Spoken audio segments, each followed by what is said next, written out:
This is his second book after the critically acclaimed In Search of New Afghanistan, published in May 2012. Mr. Sarkar had his formal education in development from India and an advanced management post from Case Western Reserve University, ODU.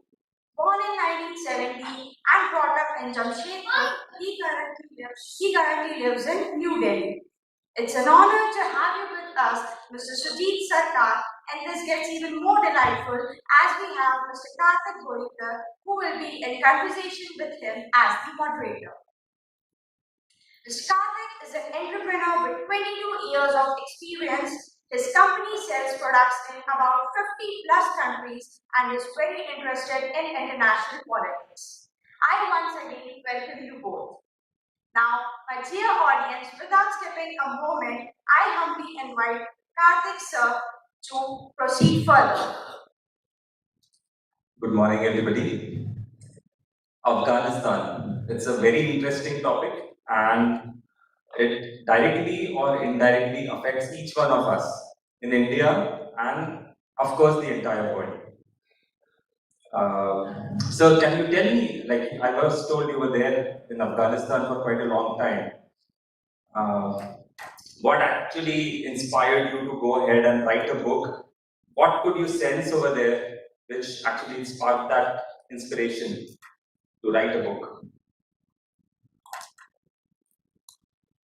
Good morning, everybody. First of all, thanks Orange Literary Festival to give me the opportunity to speak in front of an Augustan intellect crowd like you all. As you know, in the introduction, it was read that I am studying development management, and both from India as well as United States. And as a part of that course, we are trained to work in conflict-prone countries, in countries where there is dire need of development. And Afghanistan was certainly one of those locales to work. In 2005 or so, when Taliban was Taliban collapsed, and there was a lot of debate going on in the international circle how to facilitate development in Afghanistan. I joined the international agency called as Aga Khan Foundation and started working over there. In course of my working, I realized a lot of things are going well. At the same time, a lot of things are going horrendously wrong, in Afghanistan. And I thought it must be brought, to the international audience what is going wrong or what is going right in Afghanistan. So in 2012, I authored my first book, In Search of a New Afghanistan. If someone read that book, in 2012, when my first book was published, and 2021, when my second book, Quest for a Stable Afghanistan, the Drupa publication was published, you'll see a sea of difference. In the first book, I was very positive about Afghanistan. I thought there is a hope for this country, there is optimism for this country, and perhaps this country is going to the path of the peace. But somehow all those fizzled, in the next, 1 decade or so, and by 2021, I was absolutely dead sure that the country is going to collapse and Taliban is going to capture power. So in the month of April 2021, when I submitted the manuscript, my editor was saying, are you sure Taliban is going to collapse? Because finally the result came out in August 15 when we were celebrating Independence Day. Taliban were marching into the streets of Kabul. I said, I'm absolutely sure I can read between the lines and the writing is on the wall. Afghanistan is going the Taliban way. And exactly that happened.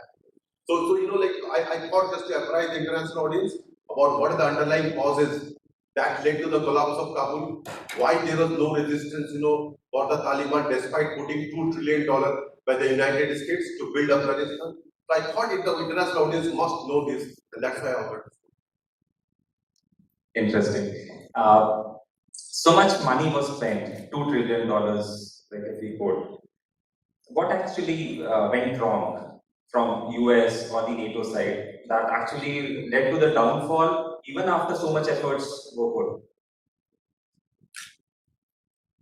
So you see, this was not an ordinary war. $2 trillion was spent into this war. Right? Close to 300,000 people lost their life in this war. The tenure of this war was 3 times more than the World War II.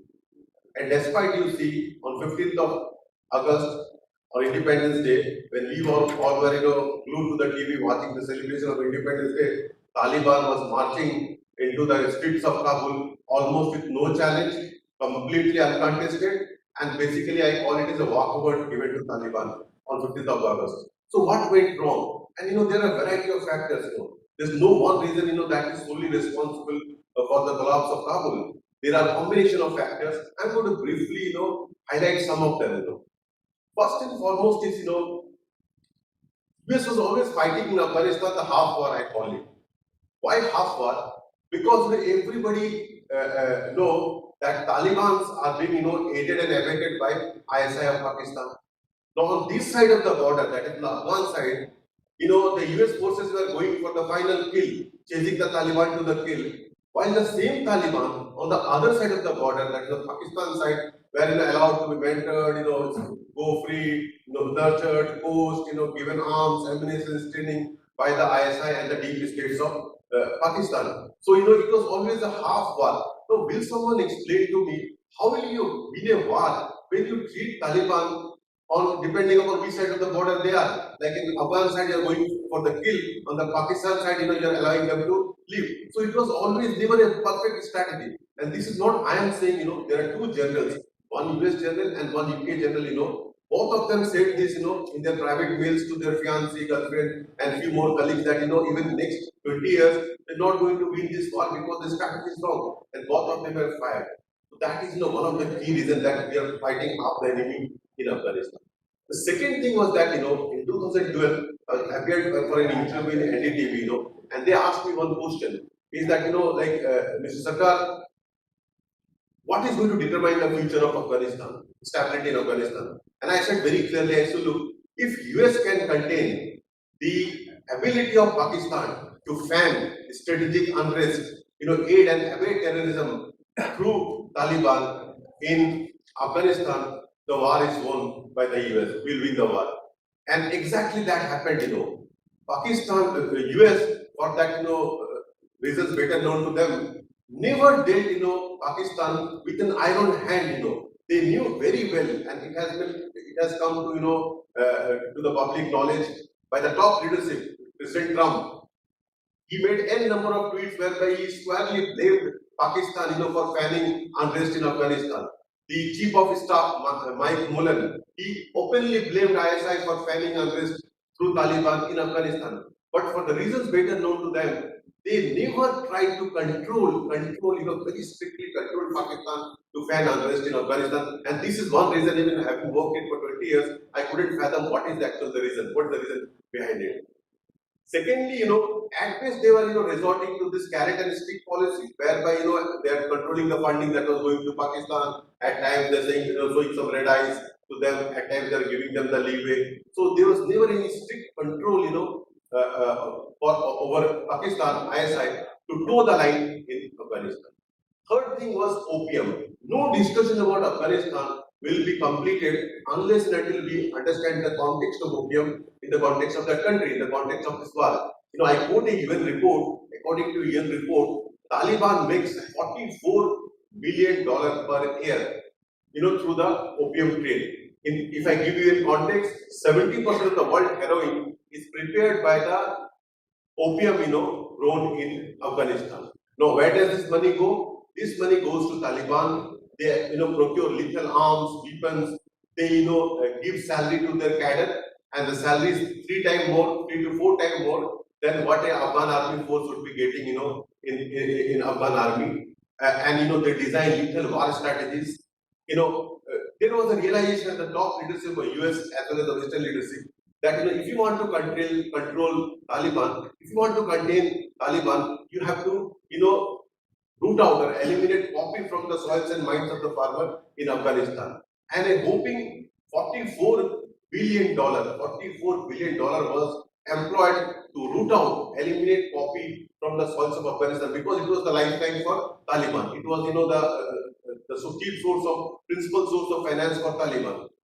But despite employing $44 billion, investing over a period of 15 years, poppy cultivation, when the US took control in 2001, it was about 33,000. Poppy was grown in 33,000 hectares. That has multiplied to 3 times more. Right now it is 3 lakh hectares they grow poppy. So it has multiplied by almost 3 times. And opium cultivation as such, opium is the final product.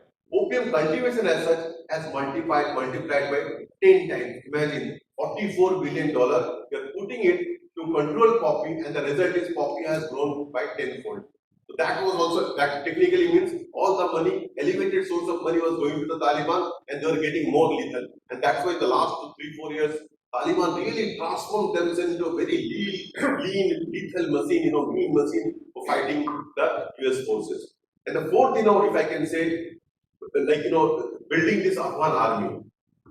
Now, if you see the history of Afghanistan, they are better organized. Afghans are better organized in terms of ethnicity, in terms of the regions, in terms of the local leader. For them, the nation comes second, country comes second, unlike us.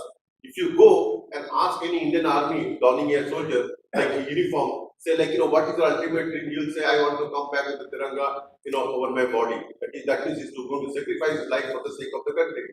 Unfortunately, you'll not hear such kind of responses from the Afghan army, because for them the nation comes second. So 300 Afghan forces were there, army were there, 300 trained Afghan forces. Taliban were 60,000. That means the ratio was 1:5. For one Taliban fighter, there was 5 Afghan army. Point A. B is that there are 124 fighter planes attacking helicopter, with the Afghan Air Force. Taliban had none. And this was the biggest, military asymmetry between Taliban and the Afghan forces. Despite that, the Afghan Air forces, completely surrendered themselves. The day the Taliban were marching into the streets of Kabul, I was told that there are about 70 pilots there, about 70 flights in, running of flying conditions. There were about 100,000, battalion forces being there, but everybody refused to fight. Everybody refused to fight, and for a variety of reasons. It was riddled with corruption, for the last so many months, the Afghan soldiers were not paid, so the motivation was very low. Then, just 2, 3 days before this incident, the chief of Afghan army was fired. That also led to frustration with the Afghan army, and as a result of it, they just, led the Taliban to march into the street of Kabul. The Air Force pilot, who flew the plane, to bomb the Taliban, when they were approaching Kabul, all of them landed in Uzbekistan asking for political asylum. So, if your army don't fight for the country, don't fight for the people, how you protect a nation? Will any third country come and protect a nation? Or a very cheap, minister was telling me, oh, US has done a very wrong thing to us, because of US we have failed this war. I said, come on, tell me, sir, like your Afghan army is not fighting, your Afghan Air Force is refusing to fight, your elected president, runs away, flees away, and do you expect any third country, to come and protect you? And for God's sake, if this, thing, if, let's say, US stays for next 10 years, will the outcome be any different? He said, no, outcome will be almost same. I said, that's it. Then if the outcome is same, why not today? Why spending public resources for the next 10 years? It's a very sad and very hopeless outcome, worst outcome for Afghanistan. But sadly, this is the only outcome for Afghanistan. So these reasons, combination of these reasons, led to the collapse of Kabul.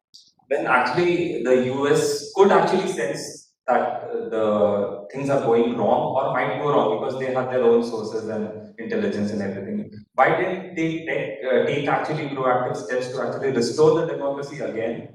So do you have any insights on that? So you say there was series of blunder. First, US forces enter Afghanistan under a UN approval, and the express purpose was that we will eliminate Taliban from the Afghanistan and will irreversibly degrade their capacity. And this was achieved within 3 months. By November 2001, like almost Afghanistan was Taliban free. And now the US forces, changed that initial objective of overthrowing the Taliban into a grandiose objective of state building. They say we'll build the state of Afghanistan, we'll build the army, we'll build everything.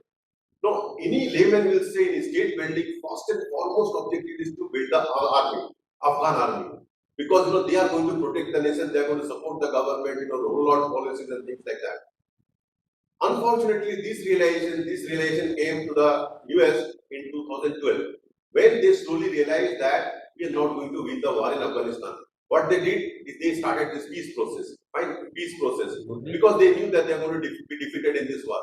Now, why, in a country where you are focusing on state building, instead of, building the Afghan army right from 2001, you delayed it till 2012, 11 good years were lost. So that was, one of the big reasons.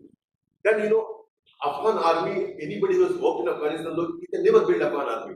Because these fighters, if you study Afghanistan, even during the peak of Taliban power, there are three provinces, Panjshir, Badakhshan, and Balkh, Mazar-e-Sharif. These three provinces are not captured by Taliban. You know why? Because the regional army, regional people like General Dostam, Abdul Rashid Dostam in Mazar, Bahruddin Rabbani in Badakhshan, and this line of Panjshir, Ahmad Shah Massoud in Panjshir.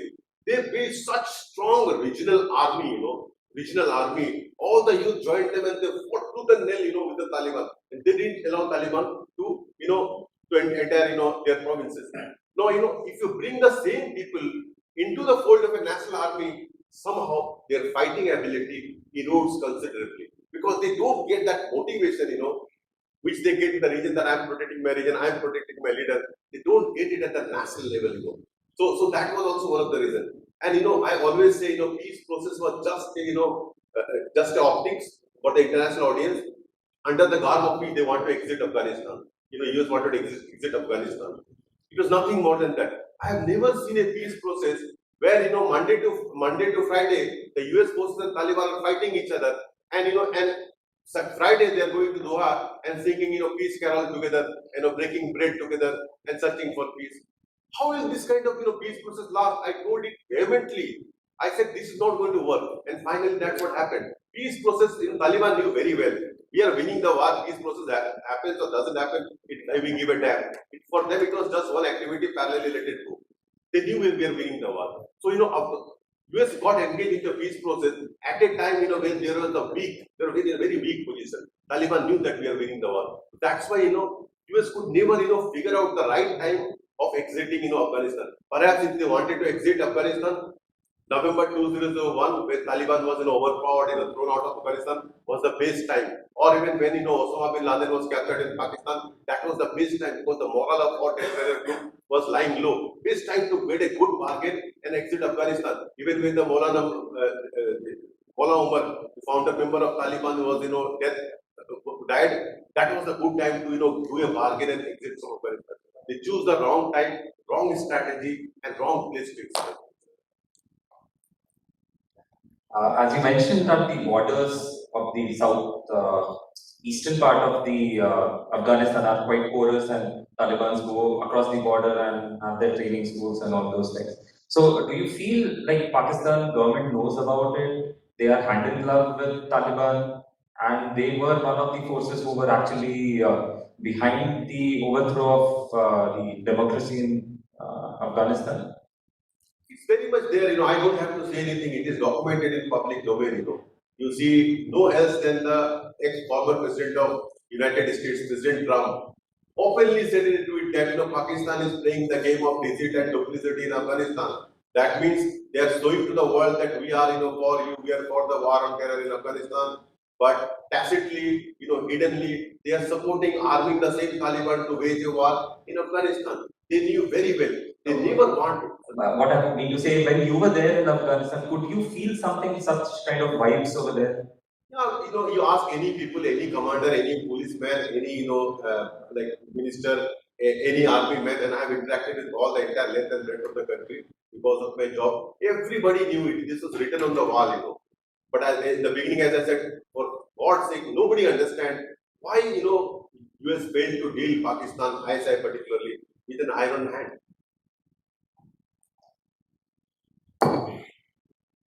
So now, like from your stay in Afghanistan, and what do you see? How the road is ahead, like for Afghanistan? When do you see that there will be peace? Are the current Taliban people who are showing that they are peace-loving people as of now? Is that picture what is painted? Is that true, or like it's just a eyewash kind of thing? So let me discuss this thing in 2 points. The first point is that how does it implicate or how does it affect India? Because a lot of people are worried, how the capture of Taliban is going to affect India. Now there are severe, repercussions for India.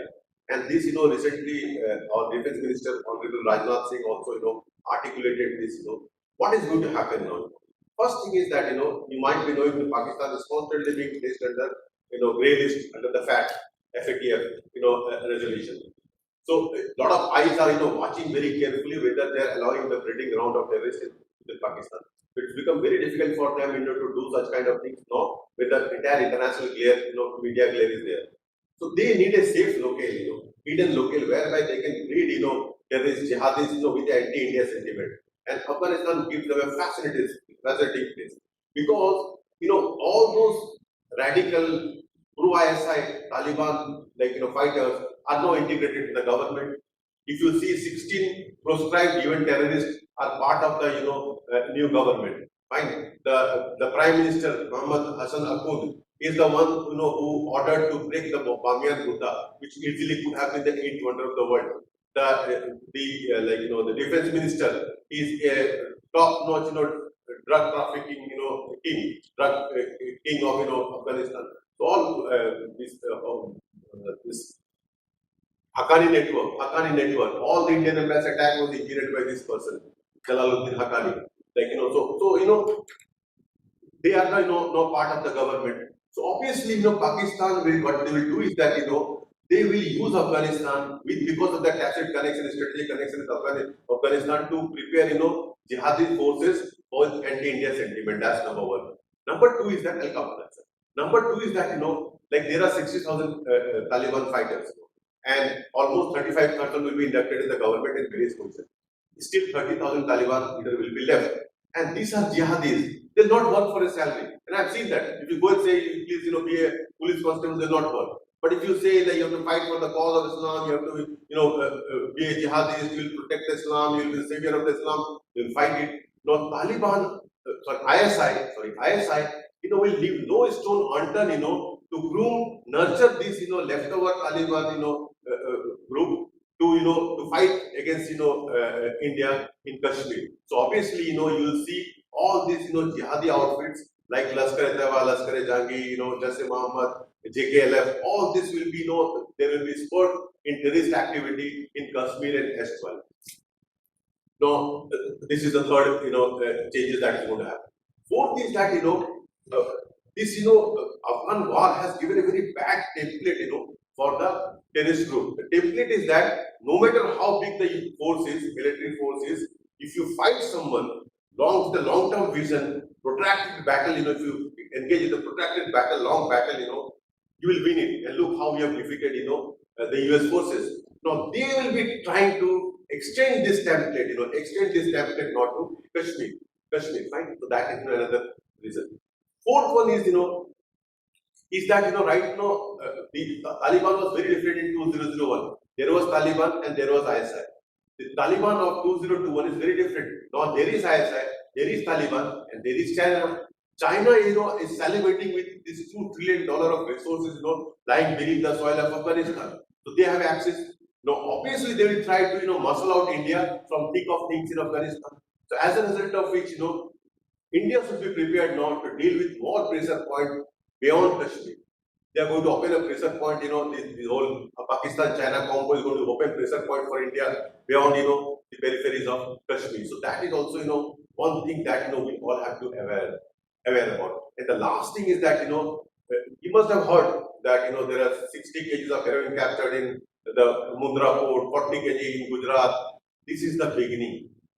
There, India is going to see elevated, phase of narco terror in India. Because ISI is going to, pass on all this, heroin and productions, opium and all those things, routed to India, to spoil this younger generation, to, to defame India, the international circuit that it has become a, drug, place for the entire world. So this game will also go on. So that is the first part of the answer, how India is going to be affected. The second part of it, question was, which Kartik has put it very nicely, that is this Taliban different? Yes, this Taliban is different. And why I am saying so? Because in the earlier installment of Taliban, which is Taliban 1, and this is Taliban 2.0, Taliban 2.0 is different because there are moderate faces, like the Mullah Biradar is a moderate face. So there are moderate as well as radical factions within the Taliban. And there is serious tug of war going on between the moderate and, and the radical faction, who will enjoy the, greater force, who will enjoy, occupy more power. So this tug of war is going on. The Taliban realized one thing is that situation is changed right now in 2001. They need international recognition. They need international resources, and for that they have to project their good public image with women rights, restored, with women rights, respected. So they are not going to get into a very ugly form of violation of women rights and all those things. And this tug of war between the moderate and radical faction will go. In future, if the moderate faction has a larger voice, probably we can see some semblance of changes happening in Afghanistan, some transformation happening in Afghanistan. But as of now, if you ask me, the radical forces, even though I can make out the making of the ministry, current ministry where there are 16 proscribed, UN terrorists, form of a government. So right now, I see that the radical faction is enjoying a big role.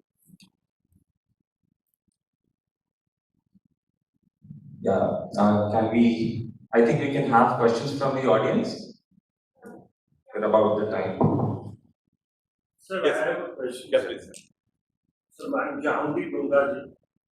I'm a very, very Indian person. I love my country. So do you think if POK is captured by India, there will be a lot of difference in this Afghanistan, China, Pakistan setup? And number two thing, the whole Talibanis were created by US who defend them from Russia who had occupied Afghanistan. And subsequently, the same people have turned against. And all the weapons what have been used, mostly in Pakistan also, Taliban also, Afghanistan also, are all made in USS. And now some part is coming from China. Can you throw some light on that, sir?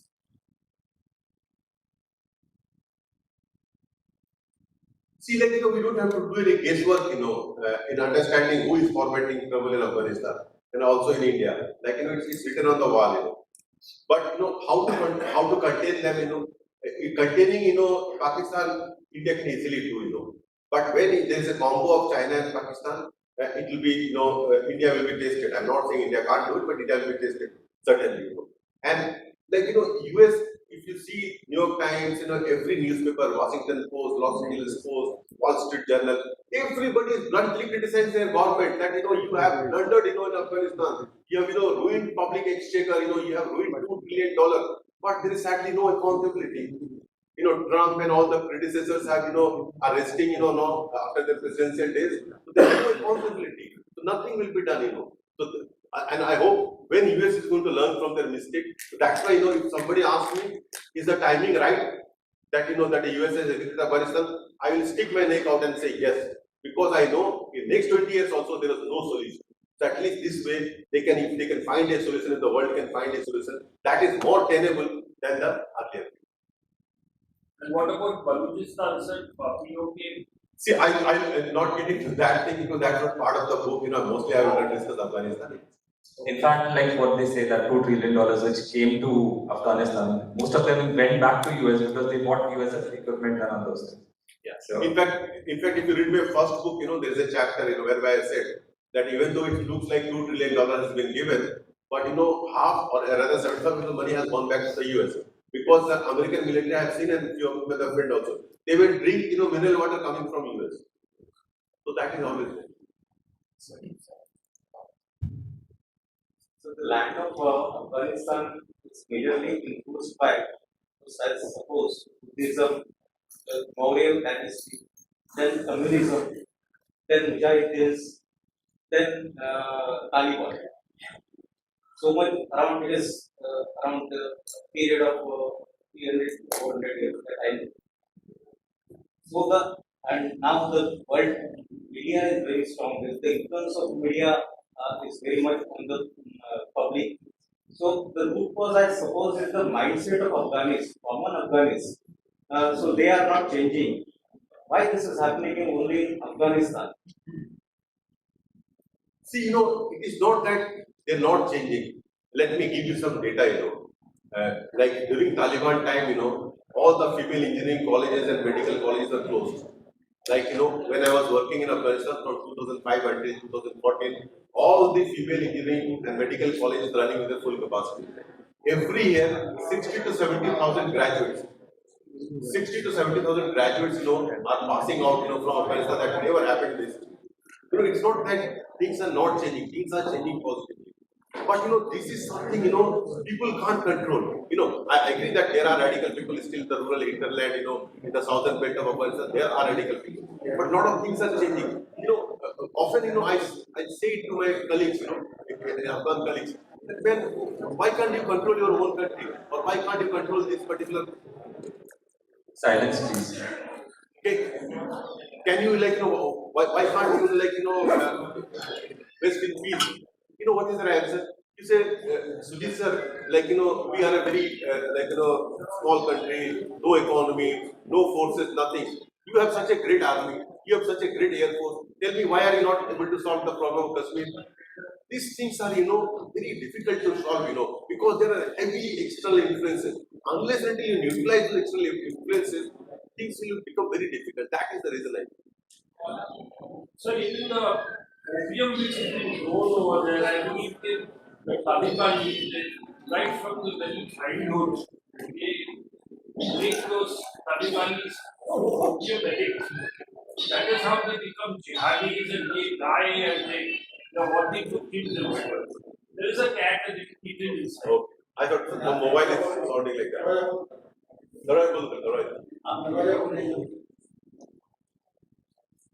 So is it true that these people are given opium from the very as a little children? No, it's not like that. It's not like that. That's what in the beginning I said, you have to understand the context of opium. If you take a farmer and compare it to the Indian farmer, when he grows his crop, that there is a minimum guarantee act. My wheat or whatever I grow, they're going to procure it. Afghanistan doesn't have anything like that. So they grow and it is in the mercy of the local market whether they want to sell it or not. There is no infrastructure, there is no irrigation facility. Now poppy comes as a savior. So what Taliban will go, they'll browbeat the farmer and ask them to grow poppy. Poppy gives them, 7 times more profit than wheat. And they have a small land, like, half bigger or like, 0.4 hectare like that. So they are growing, they are also consuming in a large way. They're not consuming, absolutely not consuming. Like if you read history, Taliban in 2006, sorry, not 2006, in 1996, 2001, they run an anti-poppy campaign in Afghanistan. And that was the most successful campaign of poppy eradication ever in the history of the world, recorded by none else than the United Nations. Because they want to gain international recognition. Poppy right now, Taliban is spanning the road because they want resources to, harm themselves. That is all. Will there be a polarization of Afghanistan? Sorry? Can we have some silence, please? If people are not interested in this discussion, they can please leave. Will there be a polarization of Afghanistan on their tribal basis? Like that, Panjshir will be a separate like that.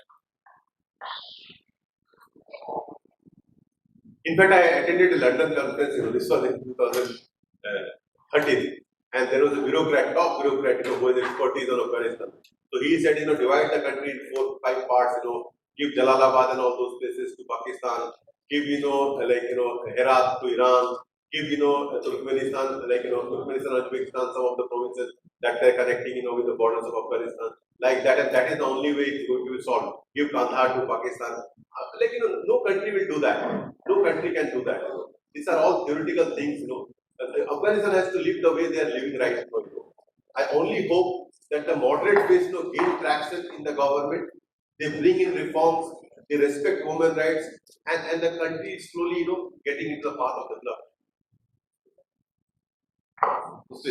In 2001, you said the Taliban was almost finished. Yeah. How did they grow up once? Very interesting question you have asked. So what happened? I told you that in 2001, by November, 20% of the Taliban were killed, and the rest was driven out. So when I say driven out, can you guess where they were gone? Where they went? Understood. Pakistan. No, India was gaining immense popularity in Afghanistan. India. Some of the work they have done is fantastic work.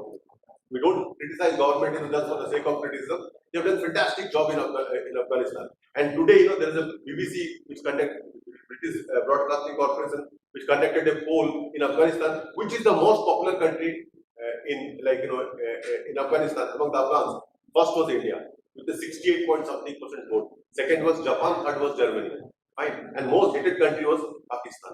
So they went there. So Pakistan realized that if India comes and have a very great access to this whole Afghanistan, we will be in danger. So they started supplying arms, ammunition, trainings, and all those things to the Taliban, the leftover, the disgruntled Taliban, and prepare them for a bigger battle in Afghanistan. That was part A.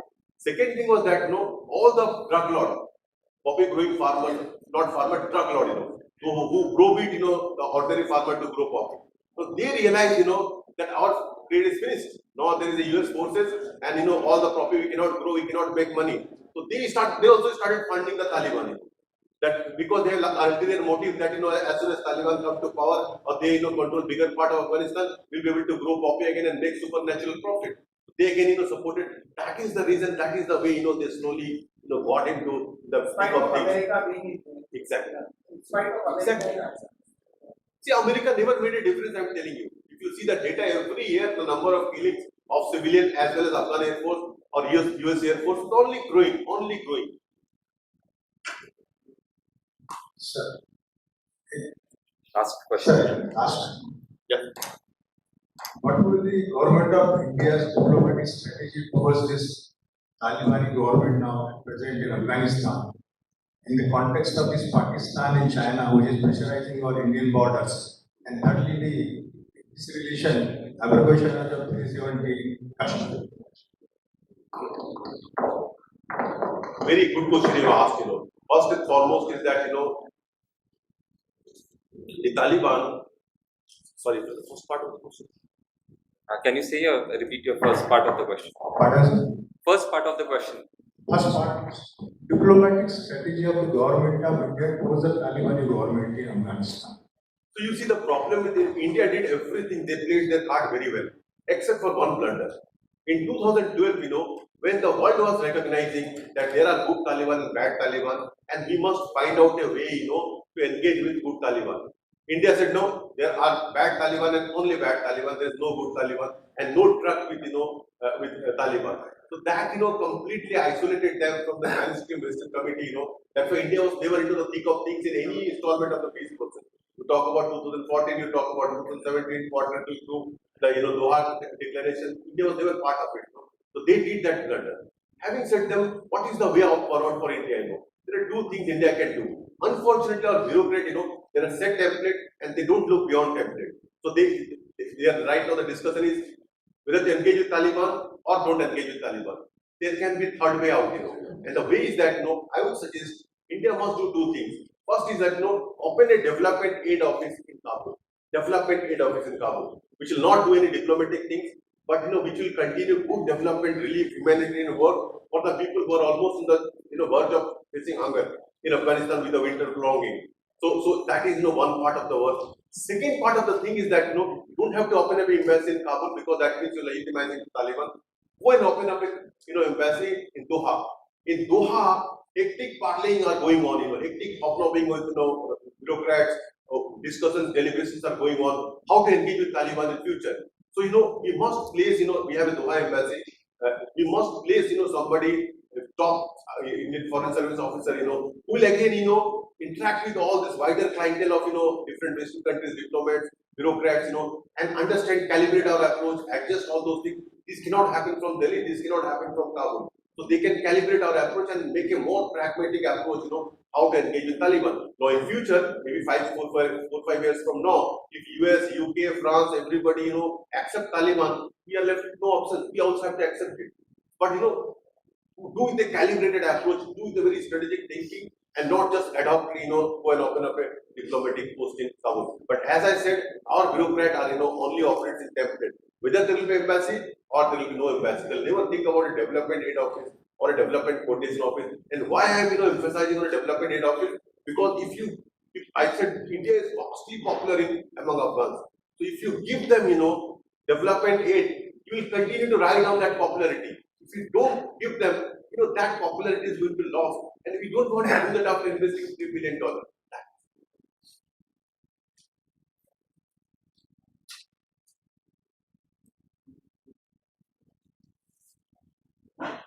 Thank you, sir. This was indeed an amazing session. At the outset, I would like to thank Mr. Sujeet Sarkar and Mr. Karthik Korikar for joining us today. We wish we get to hear you both again and be equally enlightened as we all are today. And for my dear massive audience, I'm sure that after witnessing this conversation, you all are taking home an enriched version of yourselves, just as I will. Thank you for joining us today. Until I see you again, this is Himanshi Gandhari signing off. Audience, there will be an next session in 20 minutes, so if you want to wait here, you can wait here. Thank you.